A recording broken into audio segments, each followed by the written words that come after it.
Pamilyar ka rin ba sa damong kung tawagin ay amor seco? Malamang ay naiinis ka rin sa mga damong ito.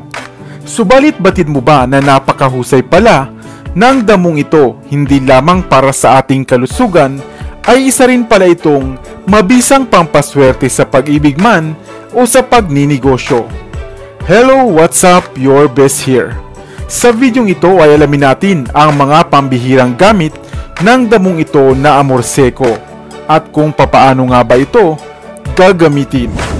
Pero kung bago ka pa lamang sa ating channel ay huwag mong kalimutan na pindutin ang subscribe button at ang notification bell upang lagi kang updated sa aking mga bagong uploads.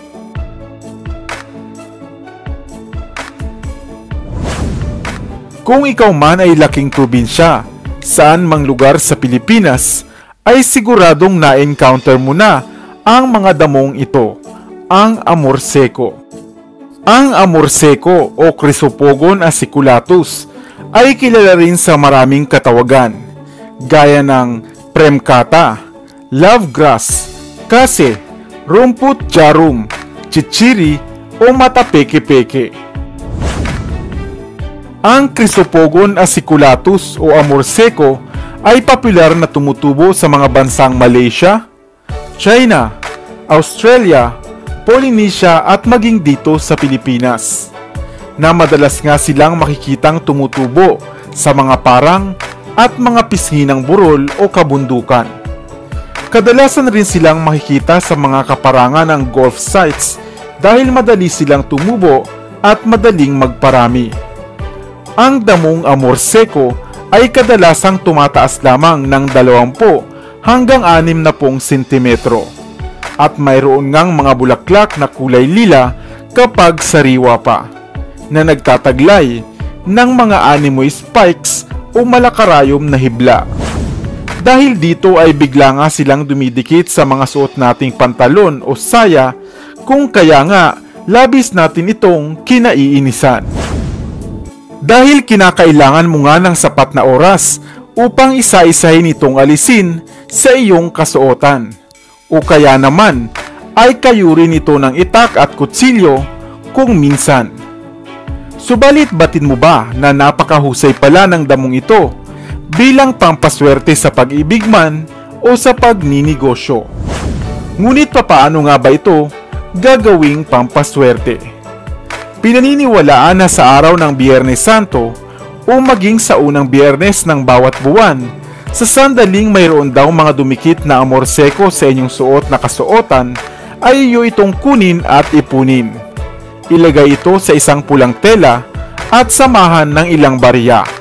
At pagkatapos nga, ay ilagay sa ilalim ng inyong kaha upang magsilbing panghatak ng swerte.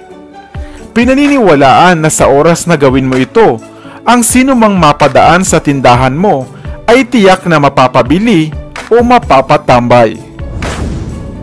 Subalit kung nais mo naman itong gamiting panghalina sa paghahanap mo ng love life o kapareha, ay maglagay ka naman ng ilang piraso nito sa bote ng ginagamit mong pabango upang magsilbi itong panghalina sa mga makakaamoy nito. Subalit maliban sa mga pampaswerteng hatid nito, ay mabisa rin ito sa mga karamdaman at maituturing ang isang herbal plant. Ang pinakulong ugat ng amor seco ay maaaring maging lunas sa mga dumaranas ng diarrhea. At sa ibang bansa nga, alam mo ba na ito ay pinapainom nila sa mga taong nakainom o nakakain ng lason o ginagamit bilang poison antidote. Mainam din itong remedyo sa mga dumaranas ng sakit sa atay. Sa bansang Bangladesh, ang pinais o ininit na mga dahon ng amor seco ay itinatapal naman nila sa bahagi ng katawan na naparalisa. Sa India naman, ang ugat nito na dinurog kasama ng 5 piraso ng pamintang buo ay kinakain nila tuwing umaga habang wala pang laman ng sikmura upang malunasan ang mga stomach pain. Ayon sa pag-aaral ng mga herbal plants, ang amor seco ay isang mabisang antibacterial, anti-inflammatory, anti-cancer, at anti-arthritic potential. Kung kaya naman, lubhangang kapaki-pakinabang ang damong ito na labis nating kinaiinisan. Sa inyong lugar, ano naman ang tawag ng amorseko?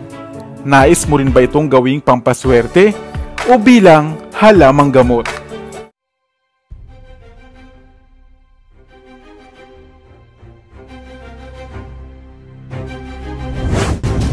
Isang uri ng damo na maaaring hindi mo nga pinapansin, napakarami palang tinataglay ng kapangyarihan at bisa. Isa nga rito, ang pagiging nitong mabisang pang-akit o panggayuma. Hello, what's up? Your best here. Sa videong ito ay alamin ang kakaibang mga kakayahan, gamit at katangian ng halamang ito na kung tawagin nga ay bagukbok. Bakit nga kaya ito gumagalaw? Nakakita ka na ba ng damo? Marahil ay oo. Ang damo na kung tawagin ay bagukbok. Ano nga ba ang damong ito? Ang halamang damo na tinatawag na bagukbok ay kilala rin sa katawagang bulo perindu o kangaroo grass sa Ingles. Pinaniniwalaang ang damong ito raw ay sadyang mahiwaga, sapagkat ito ay nagtataglay ng kakaibang dahon o hibla ng dahon o bulaklak nito na gumagalaw. Binansagan din itong ugat ng pag-ibig o ugat ng pagnanais.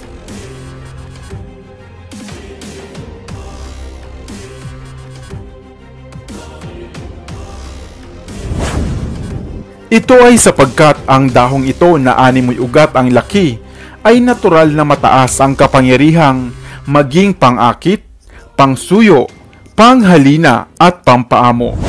Sa katunayan nga na sa tuwing pagdidikitin ang dalawang hibla nito ay magbubuhol ito at pumupulupot sa isa't isa. Kung sakali naman na ito ay mausukan o mabasa ng anumang klase ng tubig, ito ay magsasayaw o patuloy naggagalaw. Nakamamangha ang hibla ng halamang ito. Kaya naman bago natin isa-isahin ang mga mahihiwagang gamit nito, alam nyo ba na sa bansang Australia, lalo na nga sa mga kabundukan nito, ang damong bagukbok pala ay kinakain rin bilang substitute sa bigas. Ginigiling nila ito at ginagawang harina upang makagawa ng tinapay at iba pang pagkain. Ang bagukbok na ito ay isinasangkap nga sa paggawa ng mga love potion, love spell at panggayuma na aprobadong mabisa na maaaring sangkapan ng iba pang mga herbal at mga mahiwagang damo. Subalit kahit ang bagukbok mismo ay maaari mo nang ibabad sa lana o sa langis ng niyog o olive oil at ang langis na ito ay magagamit mong panggayuma. Sinasabi na sa sandaling ikaw ay magpahid o maglagay ng lanang pinagbabara ng hibla ng halamang bagukbok, ay marami na ang mga kalalakihang maaakit sa iyo at magiging maapil ka na sa kanila, vice versa. At animoy sabik sila sa iyo at ayaw kang ngang mawaglit kahit sa kanilang paningin. Sa tulong rin ng langis na ito, magiging aktibo ka sa lahat ng mga bagay. Tataas ang iyong confidence sa sarili at hindi ka makakalimutan agad-agad ng sinumang iyong makahalubilo. Sa bansang Indonesia nga, ang langis na sinangkapan ng bagukbok at iba pang mga love charm na halaman buhat sa kalikasan ay pinaniniwalaang siyang pinaka-effective na panggayuma sa lahat. Subalit hindi rin lamang sa pag-ibig o karisma maaaring magamit ang hibla ng halamang bagukbok. Maaari mo rin itong gamitin sa iyong negosyo kung a-attend ka ng mga party, sa mga business deals at mga social gatherings, sapagkat aangat ka sa iba at matutulungan ka ng karisma nito upang makuha mo ang atensyon ng karamihan. Kung ikaw naman ay may asawa at maaaring nanlalamig na nga si mister sa iyo, sa tulong ng halamang ito ay hindi natitingin pa sa iba ang iyong asawa.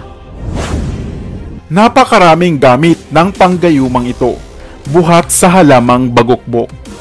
Gaya ng mga sumusunod. Mabisang panghalina. Nagbibigay ng matinding atraksyon sa iyong opposite na kasarian. Nakadaragdag din ng pogi points o karisma. Hindi ka agad-agad makakalimutan ng iyong mga nakasalamuha. Malakas ang iyong dating. Hahangaan ka ng marami. Madali mong mapapa-oo ang iyong kausap. Mapapalambot mo rin ang damdamin ng iyong kaharap. At marami pang iba.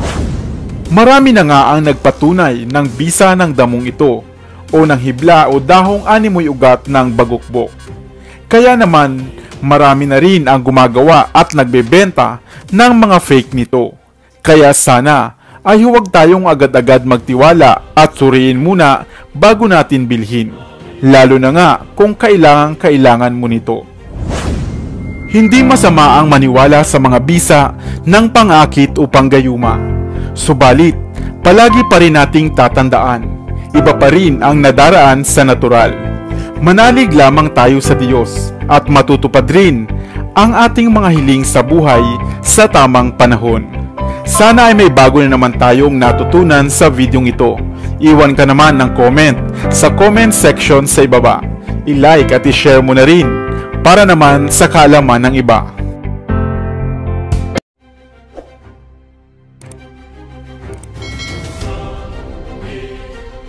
Para sa mga kakaibang kwento ng inspirasyon, kaalaman, hiwaga at misteryo, ako pa rin ang inyong lingkod, ang inyong best para sa Best TV.